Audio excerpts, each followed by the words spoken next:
Hello bookworms!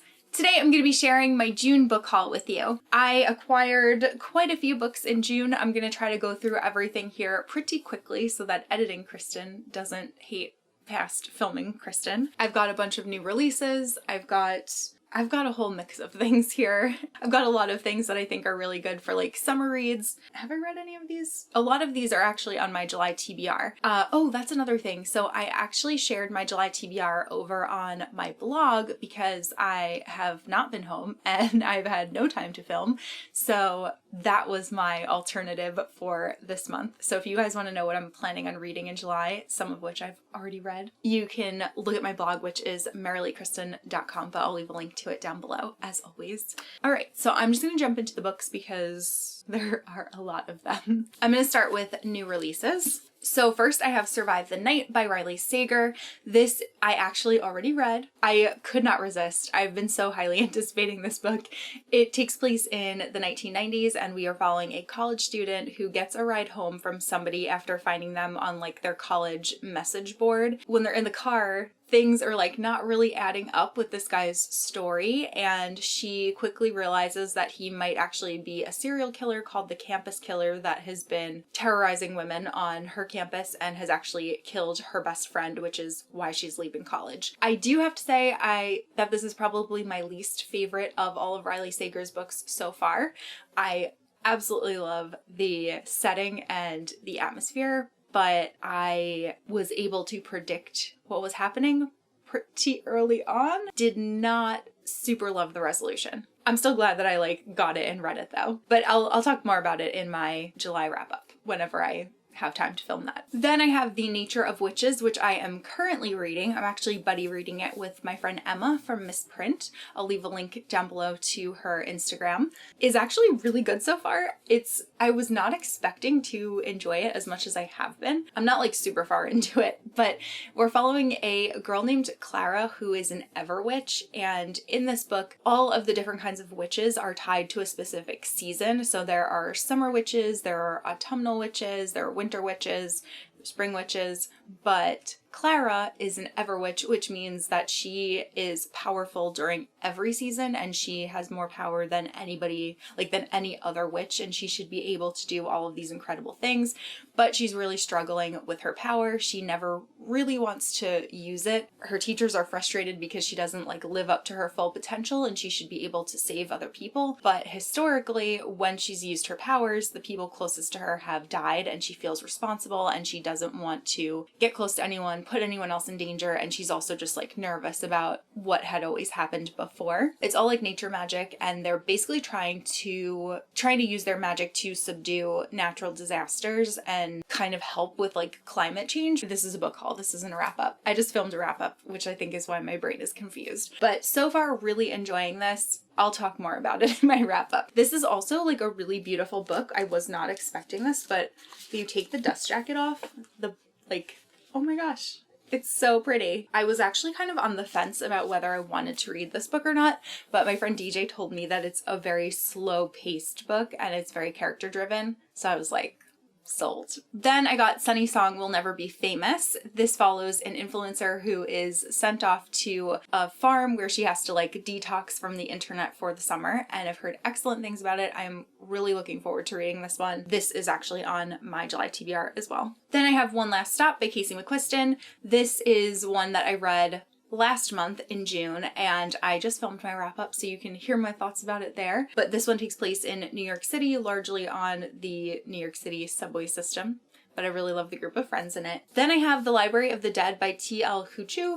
So I think that this is a newer release. I don't know exactly when it came out, but it just came onto my radar recently and it sounded so good. The title alone is really what pulled me in. The title and the cover. I think this is a really beautiful cover, but then I actually read the synopsis and that sounded pretty good too. The main character is a ghost talker and she realizes that there is somebody that is bewitching children. This is actually also on my July TBR. I should just call this my book haul / TBR video because this is also on my book haul.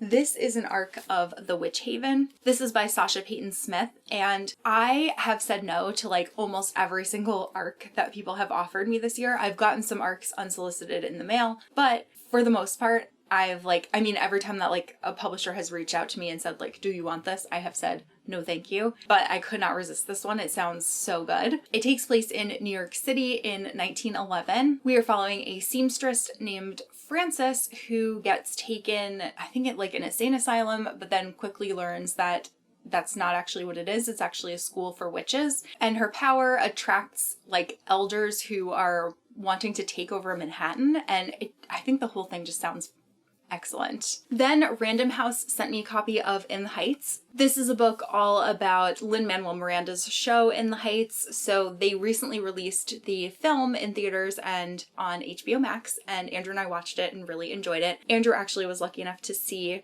In the Heights on Broadway with the original cast, so he was really excited to see the movie too. I really wish that I would have seen the Broadway show versus the movie. I know that they made some changes to it, but I did really enjoy it. I thought it was still really good, and I'm very excited to read this book. Then Random House also sent me The Rising Storm by Cavan Scott. This is the next book in the High Republic, which is the untouched era of Star Wars novels that's currently being published. This was like their really big project that they announced last year and a half ago, and started releasing like toward the beginning of this year. The first story arc has been completed, and now they are in the second story arc of this period of time, and it's really interesting because it takes place like prior to anything in the Skywalker saga, prior to anything in the prequels. I actually haven't started on these yet, and I really need to do that. Random House also sent me The Disappearing Act by Catherine Steadman. This is a thriller novel that takes place in LA during pilot season, so there's a whole lot of buzzwords in there of things that I think that I'm really going to enjoy. And then Simon & Schuster sent me a copy of Grave Reservations by Sherry Priest. This sounds so good.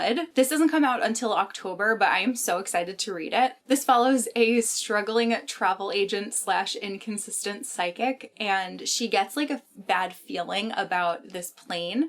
So she's had been booking it for a detective, so she rebooks his plane because of this feeling, and then his original plane ends up blowing up, and that kind of changes the whole course of her life because he realizes that she might be able to help him with this cold case that he's just been unable to crack. So she agrees to join in and to help him because her fiance, his murder is also unsolved, so she also wants to like solve that case. So the two of them go out to solve these cases together, and it sounds like it's going to be a fun kind of team up. It actually sounds like something that would work really well as a television show, and I wouldn't be surprised if it gets adapted at some point.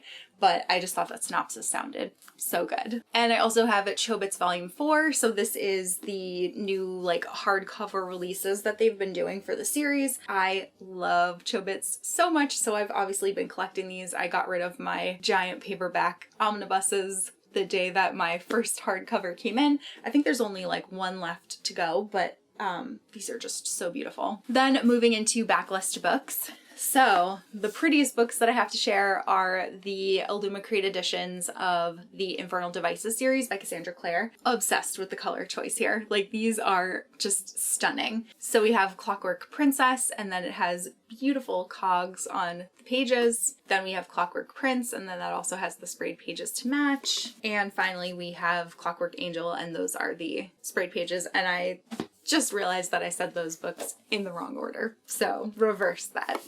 Then I have The Summer Job by Lizzie Dent. This is also on my July TBR. This one follows a girl who like takes over her best friend's life without telling her. I think her friend has like the opportunity to work at this resort in Scotland, and she's like very, very knowledgeable about wine, but she is going to say no to the position. So her friend like shows up and takes over her job, even though she knows nothing at all about wine. And it takes place like in the Scottish Highlands, and it sounds like it's going to be really fun. I'm sure that they're in for a very big like conflict toward the 75% mark of the book, but it just sounds like a fun summer read. Then I have One to Watch by Kate Stayman London. This one follows a girl who goes on a show that's like essentially like The Bachelor. It might even be The Bachelor. No, it's called Main Squeeze. She's a plus size woman, and she, I think, is like kind of vocal online about how there's no plus size representation on the show. So they offer her the opportunity to be like the main person on it, or I think the main person, or she just gets the opportunity to be on it.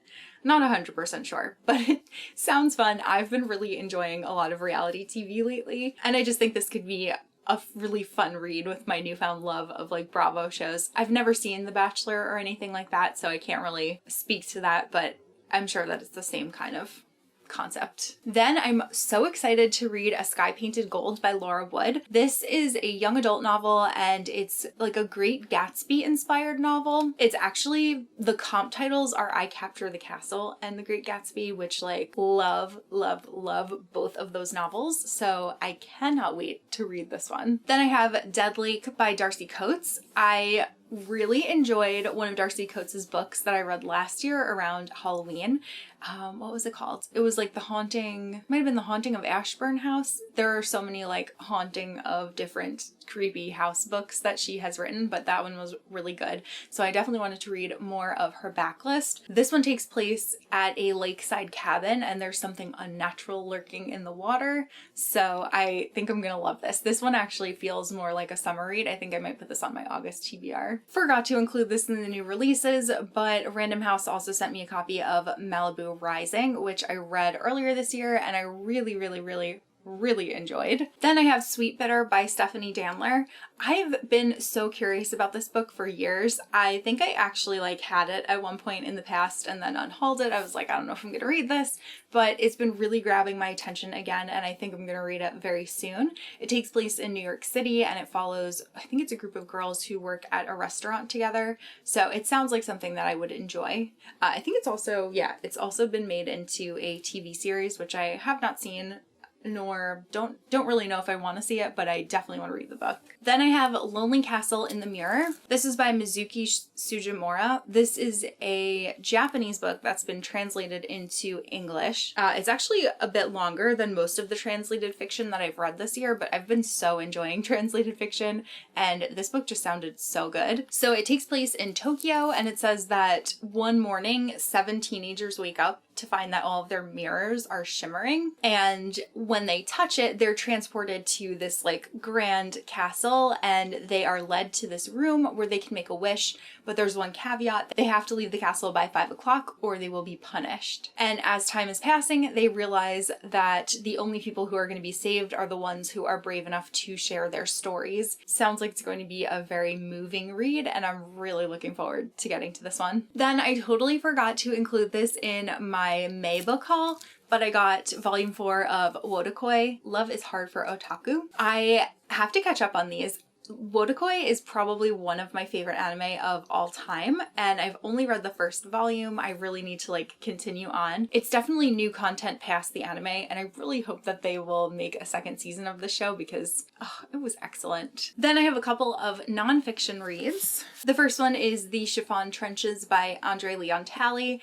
I loved Andre Leon Talley when I was a young girl in fashion school. He was so inspiring. He was basically like Anna Wintour's right hand, and he was so incredibly knowledgeable about fashion and about the industry, and I just used to love like watching interviews with him. He's just so fun to listen to. He has like one of those personalities where like you're just kind of like drawn to him. So I'm very much looking forward to reading all about his experience in the fashion world. I know it touches upon a lot of like the racism, and I think it'll be fun to hear all of his stories from the past, to get some like insight into different designers and working with Anna Wintour, and just I know it'll have his like kind of humorous spin on it, so I can't wait to read this one. Then I got Fashion Climbing by Bill Cunningham. He was one of like the most popular fashion photographers in New York. He was a very private person, and he kept a lot of like the details of his life very secret. So I'm very much looking forward to reading this and to learning more about him. Then I have Kusama, the graphic novel. Andrew and I went to the New York Botanical Garden last month, and it was in May, right? Yeah, it was in May. And we saw the Yayoi Kusama exhibit. We're actually going to go back again too, because they're opening the Infinity Room, but it was so amazing. Yayoi Kusama has always been one of my favorite artists. I love the way that she mixes nature with the cosmos. I think it's really fascinating, and I really like just listening to what she has to say about things.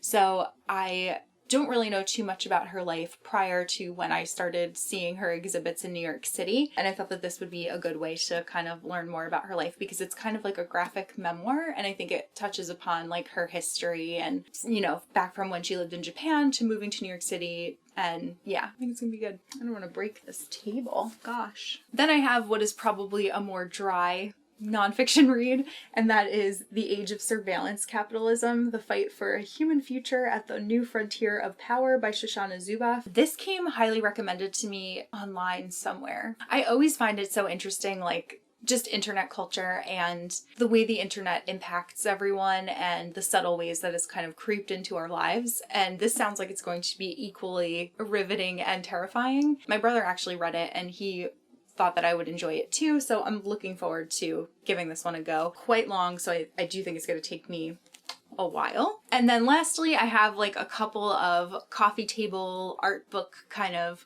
books to show you.